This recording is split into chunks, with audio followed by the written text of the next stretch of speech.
दानवीर को जन्म दे या फिर किसी सूरवीर को जन्म दे, केवल 3 को जन्म दे। या तो कोई भक्त पैदा हो तेरी कुख से, या फिर कोई दानवीर पैदा हो, या फिर कोई सूरवीर पैदा हो, नहीं तो रे जो बांझड़ी क्यों वृथा गमावे नूर, फिर तू अपने नूर को भी क्यों गमाता।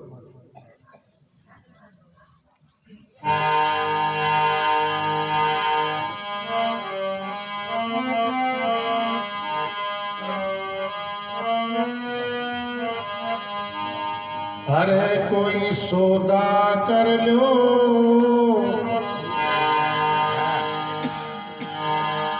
अरे कोई सौदा कर लो,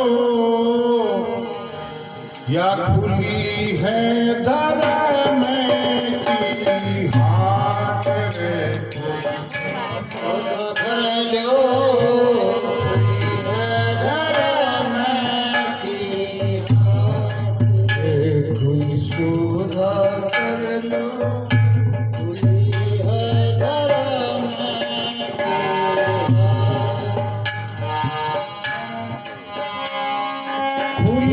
धर्म की हाट, धर्म की हाट रे, या खुली धर्म की हाट रे, कोई सौदा कर लो,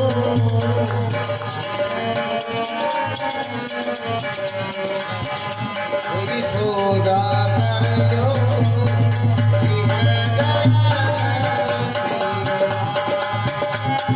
खुली धर्म की हाट रे, या खुली धर्म की हाट रे, कोई सौदा कर लो।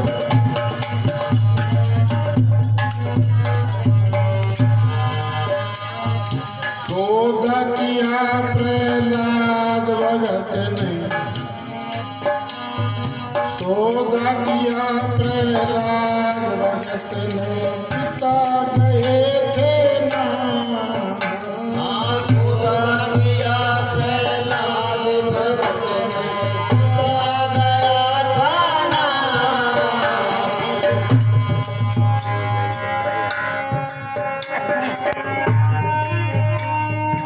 लेके होड़ क्या बैठी अगन में, लेके होड़ क्या बैठी अगन में, लेके होड़ क्या बैठी अगन में, तन की हो गई हाथ रे, कोई सौदा कर लो,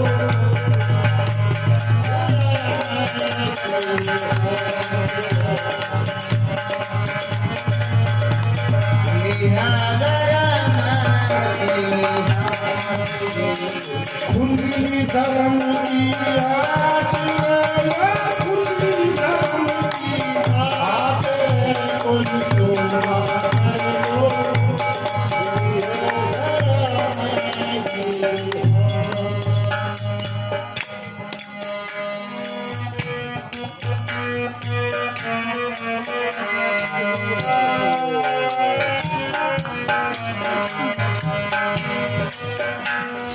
सौदा किया था हरिश्चंद्र ने, काशी के घाट, सौदा किया था हरिश्चंद्र ने, काशी के घाट, एक सौदा किया था हरिश्चंद्र ने, देखो अरे कोई सौदा कर लो, ये खुली धर्म की हाट, हाट मानी बाजार होता है, यहाँ धर्म की हाट लगी हुई है, बाजार लगा हुआ है। यदि किसी को सौदा करना है इस बाजार में तो वो सौदा कर ले। प्रहलाद भगत ने बाल्यकाल में छोटी सी अवस्था में ये राम नाम का सौदा किया। पिता ने बहुत मना किया, तरह तरह का कष्ट दिया, लेकिन प्रहलाद भगत नहीं माना। नाम जपत प्रभु कीन प्रसादु और भगत शिरोमणि भे प्रसादु।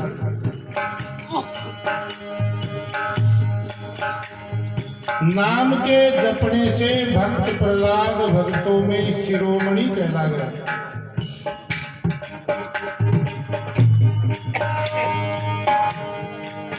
लेके होलिका बैठी अगल में, तन की हो गई खाक। होलिका ही जल करके भस्म हो गई, लेकिन प्रहलाद भगत का कुछ भी नहीं बिगड़ा। उन्होंने सौदा किया। ध्रुव भगत ने केवल 5 वर्ष की आयु में ये राम नाम का सौदा किया। हमारी तो उम्र बहुत अधिक हो गई। ये उदाहरण है हमारे शास्त्रों में, हमारे पुराणों में, ग्रंथों में। केवल 5 वर्ष की आयु में ध्रुव भगत ने भगवान की भक्ति की है। हमारी उम्र तो बहुत अधिक हो गई।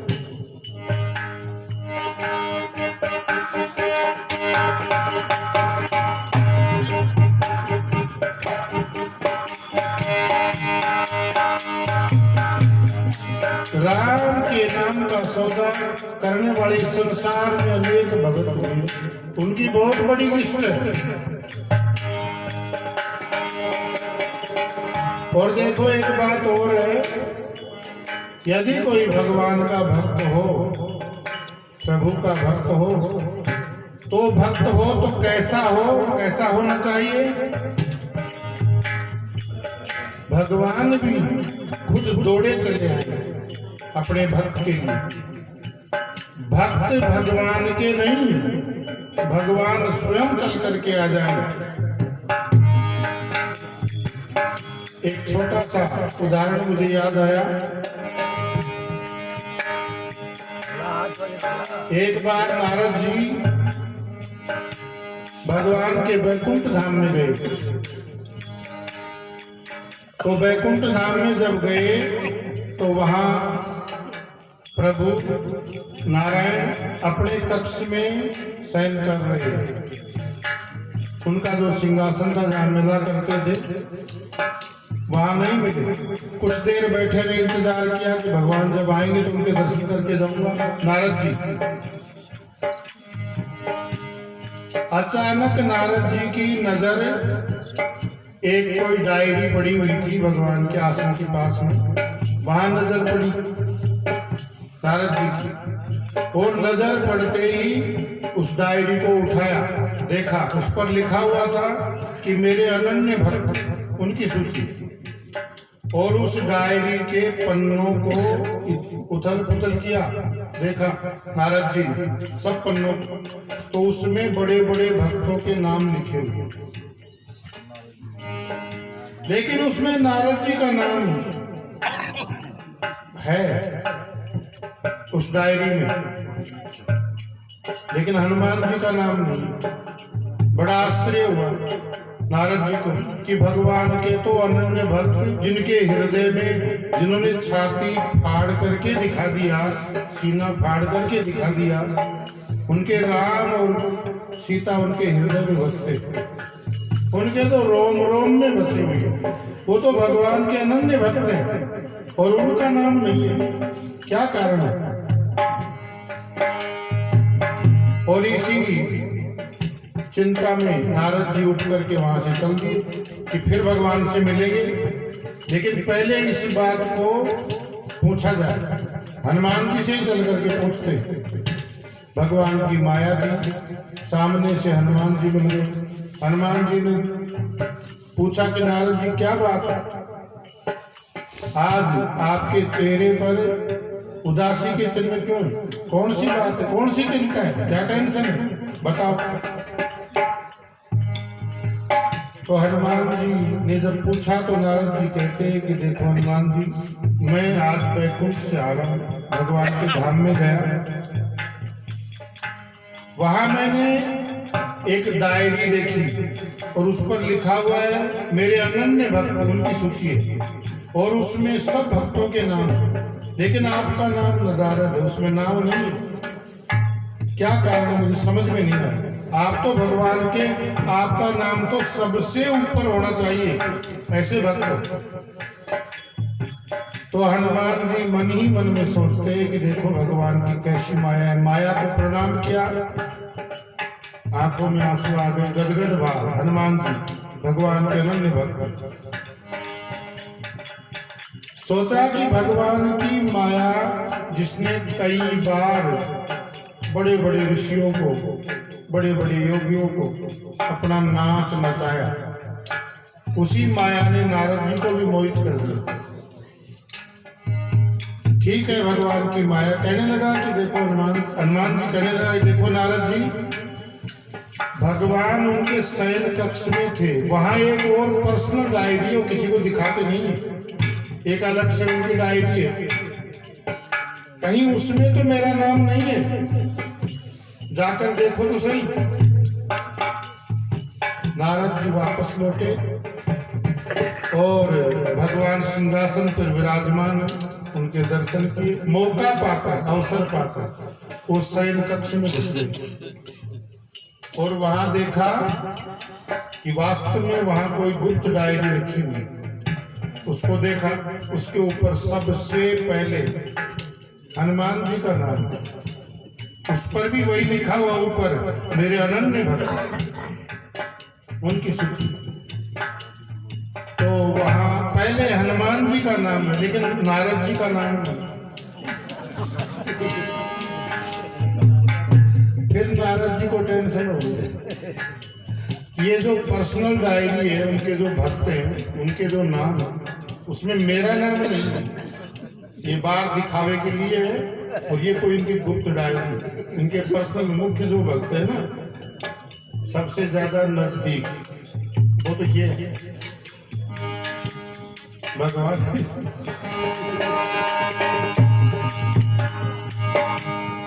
नारद जी भगवान के सामने आए और पूछा हाथ जोड़ करके, प्रभु आप भी दोहरा व्यवहार करते हो? बोले क्या बात है नारद, क्या हुआ? बोले महाराज मैंने देखी है डायरी, इसमें आपके अनन्य भक्तों के नाम है, और एक आपने वो अंदर जो है ना शयन कक्ष में गुप्त तो रख रखी, किसी को दिखाते नहीं हो, आज मैंने देख ली उसमें। लेकिन मुझे तो केवल आप ये बताओ कि ये कौन से भक्त है, वो कौन से भक्त है? तो भगवान कहने लगे, देखो नारद, ये जो भक्त है ना जहाँ सिंहासन के पास में, ये तो मेरे वो भक्त हैं जो दिन रात मुझे भजते रहते, मेरा नाम जपते, दिन रात मेरी भक्ति करते, उन भक्तों के नाम।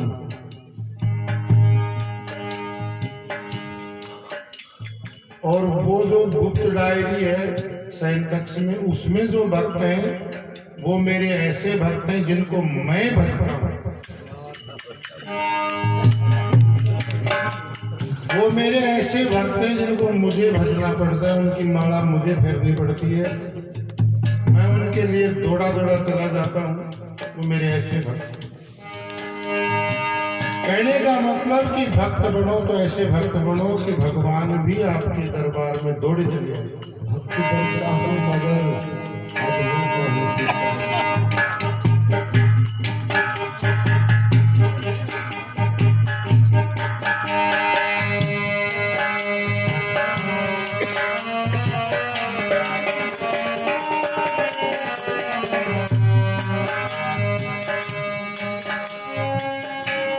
खुली धर्म की हाट या खुली धर्म की हाट है, कोई सौदा कर लो,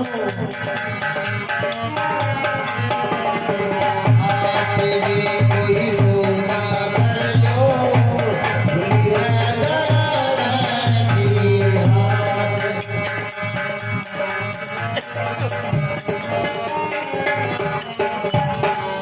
हाट रे, कोई सौदा कर लो।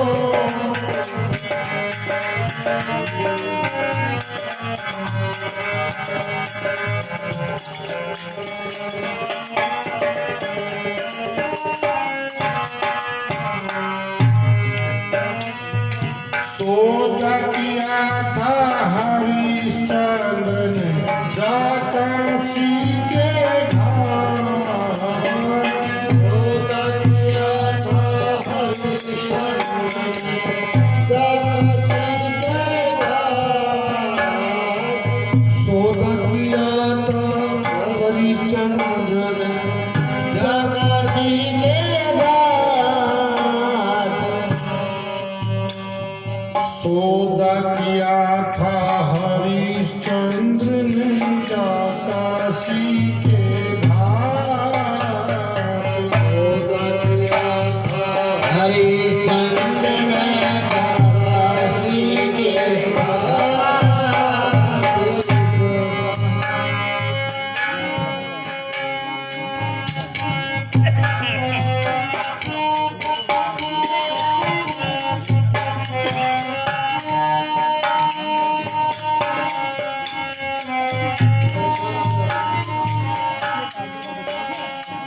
लड़का राजा रानी बिक गए।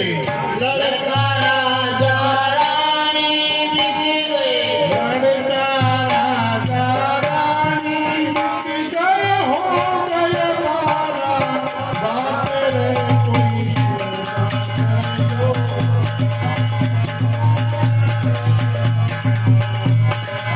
आपकी सौदा कर लो।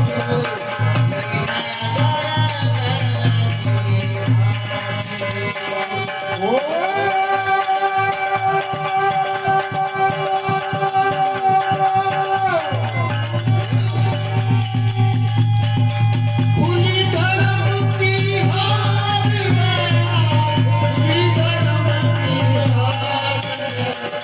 सौदा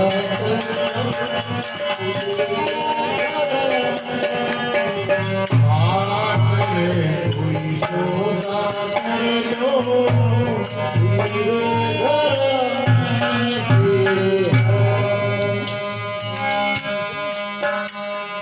सौदा किया था मोर गजन। सौदा किया था मोर गजन, दिल अपना ने डाला। सौदा किया था मोर गद ने दिल अपने ने डाला।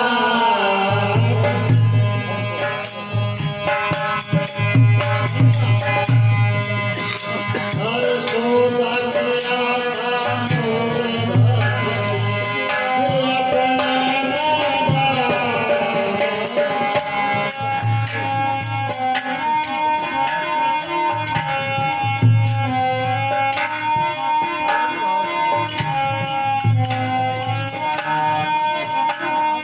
प्रेम भाव से भोजन कराया।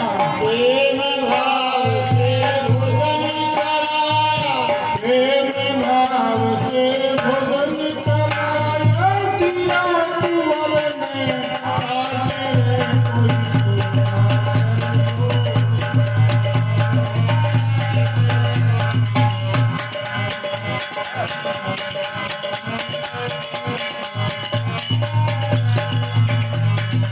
हाथ रे कोई सौदा कर लो।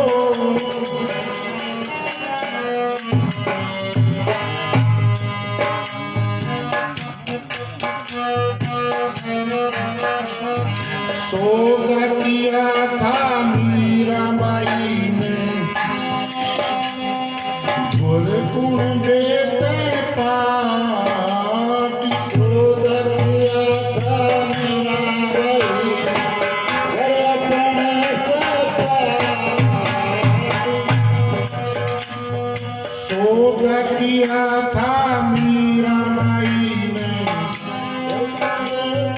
घर गुण देश पाट। मीराबाई ने घर कुंडे से पाट। राणा जी ने पीछा पकड़ा। राणा जी ने पीछा पकड़ा।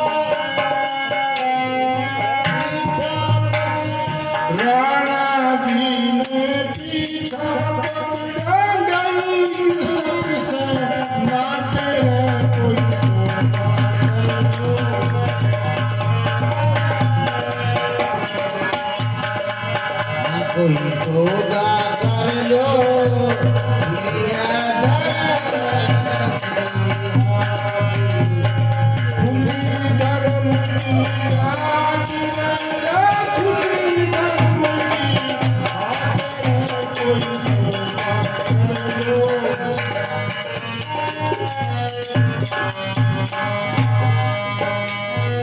सौदा किया था धन्ना भगत ने साजा की का जान सौदा किया था धन्ना भगत ने साजा की का जान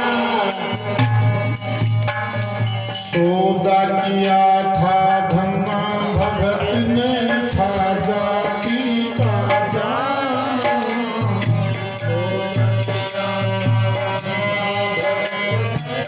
आजादी का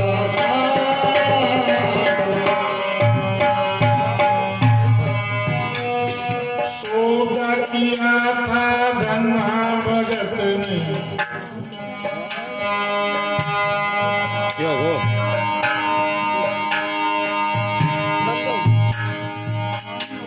देखो इस संसार में अनेक भगत हुए उनका इसमें जिक्र किया है। मीराबाई, सजन कसाई, सहजोबाई, नंदनाई, ये तो इस कलयुग में हुए। कोई ज्यादा दिनों की बातें नहीं है, कोई पुरानी बात नहीं है।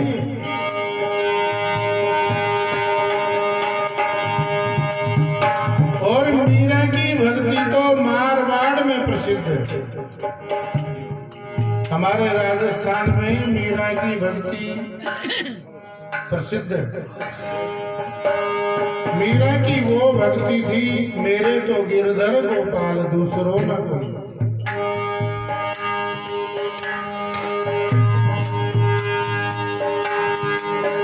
कहते हैं कि मीरा को ये पता नहीं था कब दिन उगता है कब रात होती। दिन रात भगवान की भक्ति में मीरा नाचती रहती है। एक नंदा नाम का नाई भी हुआ है। यूं मत समझो कि भाई नाई कोई भगत नहीं हुआ। सजन कसाई, सहजोबाई, मुक्ताबाई, ये कलयुग में हुए अनेक भगत हुए।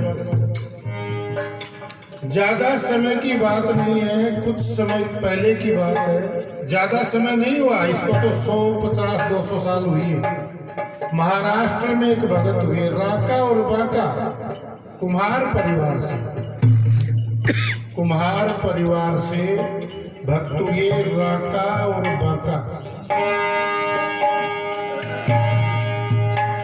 दिन रात भगवान की भक्ति करते, लकड़ी तोड़ करके लाते, जंगल में जाते, दोनों पति और पत्नी। उन लकड़ियों को बेचते, जो उससे धन प्राप्त होता उससे अन्न खरीदते और उस अन्न से अपने परिवार का लालन पालन करते। बड़े प्रेम के साथ में ठाकुर को भोग लगाते। एक वक्त उनको भोजन मिलता, लेकिन बड़े प्रेम के साथ में भगवान की भक्ति करते रहते, दिन रात जप करते रहते, भगवान का नाम लेते रहते। राका और बाका, सुनने वाली कथा है, समझने वाली है, शिक्षाप्रद है। कोई प्रेरणा मिल जाए हमें तो अच्छी बात है। कुम्हार परिवार से हुए राका और बाका, पति और पत्नी।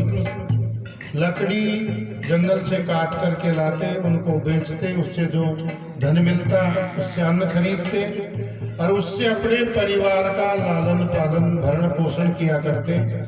बड़े प्रेम के साथ में केवल 24 घंटे में दिन में केवल एक बार ठाकुर को भोग लगाते, प्रेम के साथ में प्रसाद पाते, भोजन पाते, भगवान का नाम जपते रहते थे।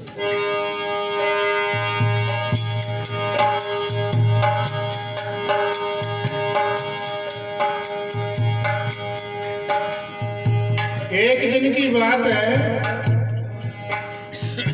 भगवान से लक्ष्मी जी कहने लगी कि प्रभु आपकी ये इतने अनन्य भक्त हैं, दिन रात आपका नाम जपते रहते हैं, बिल्कुल शुद्ध भाव से, अनन्य भाव से। आप इनको कुछ धन दे क्यों नहीं देते? बेचारे जंगल जाते हैं, परेशान होते हैं, लकड़ी काट करके लाते हैं, कुछ इनको धन दे दिया जाए। तो भगवान कहने लगे कि देखो लक्ष्मी, ये लेना नहीं चाहते, ये कहते हैं कि धन आएगा, लक्ष्मी आएगी तो भगवान का नाम नहीं लिया जाएगा, हम तो ऐसे ही ठीक है, ये लेना नहीं चाहते। बोले ऐसा हो नहीं सकता प्रभु, ऐसा कोई नहीं है संसार में जो धन नहीं चाहिए, आप दे करके तो देखें। ठीक है लक्ष्मी, दे दो। तो लक्ष्मी जी ने एक सोने की असरफियों का बैग भरा और रास्ते में जहां जिधर से वो गुजरते थे वहां रास्ते में उंडेड़ दिया। सोने की असरफियां पड़ी हुई, आगे पति है, पीछे पत्नी, जंगल में जा रहे लकड़ी काटने के लिए नित्य की तरह।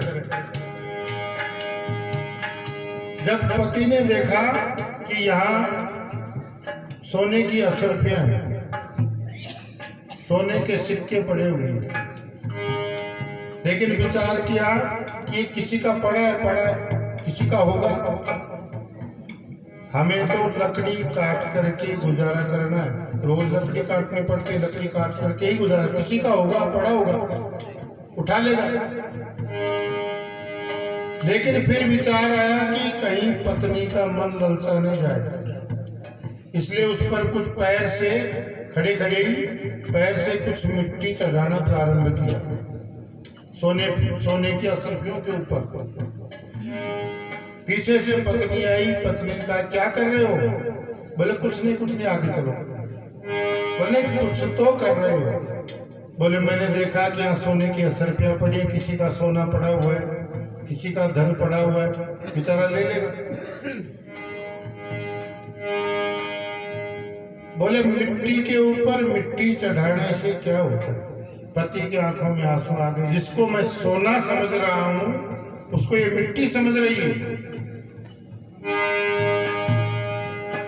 मिट्टी के ऊपर मिट्टी चढ़ाने से क्या होता है? हमें तो अपना धंधा करना है, लकड़ी काट करके गुजारा करना है, किसी का होगा ले जाएगा। तो इस संसार में ऐसे ऐसे भी भक्त हुए।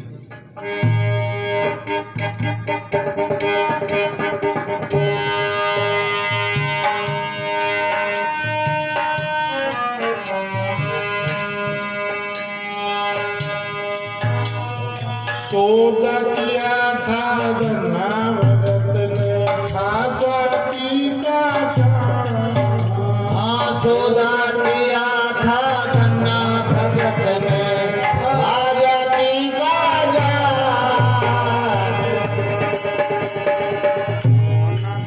इस संसार में अनेक भक्तों ने सौदा किया। एक गन्ना जाट का नाम भी आता है, पीपा जी महाराज भी हुए, हमारी यहाँ भी उनका नटाटा में स्थान है, भक्त हुए पीपा जी महाराज।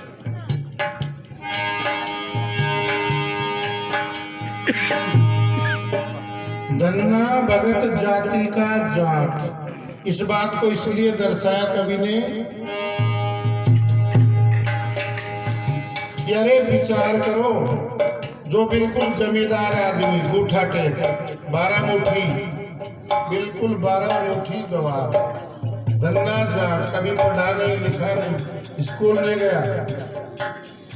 ऐसे मत समझो कि भाई कोई पढ़ा लिखा आदमी वही भगवान को प्राप्त हो सकता है, कोई कॉलेज में गया वही। गन्ना भगत कोई स्कूल में नहीं गया। गजराज कोई कॉलेज में नहीं गया, उसने तो भगवान को प्रेम से एक फूल चढ़ाया।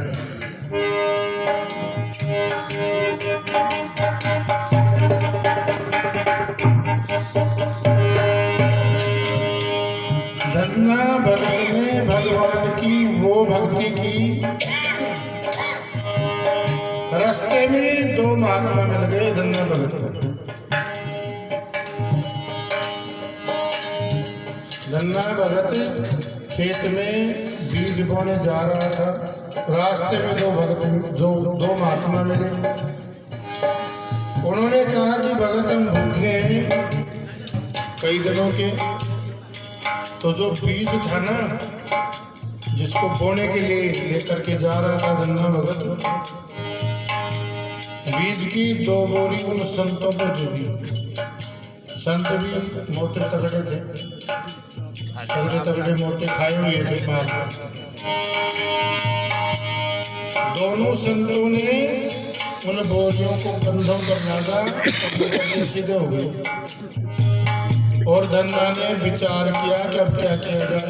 धन्ना का भाई था मन्ना, उसने खेती करने के लिए भेजा, तो दिन रात संतों में रहता है। अरे कभी कमा करके तो खा। वो बात लग गई, क्या करूं? बोली ये बीज लेकर के जा, बैल लेकर के जा, हल लेकर के जा और खेत में बीज बो करके आ।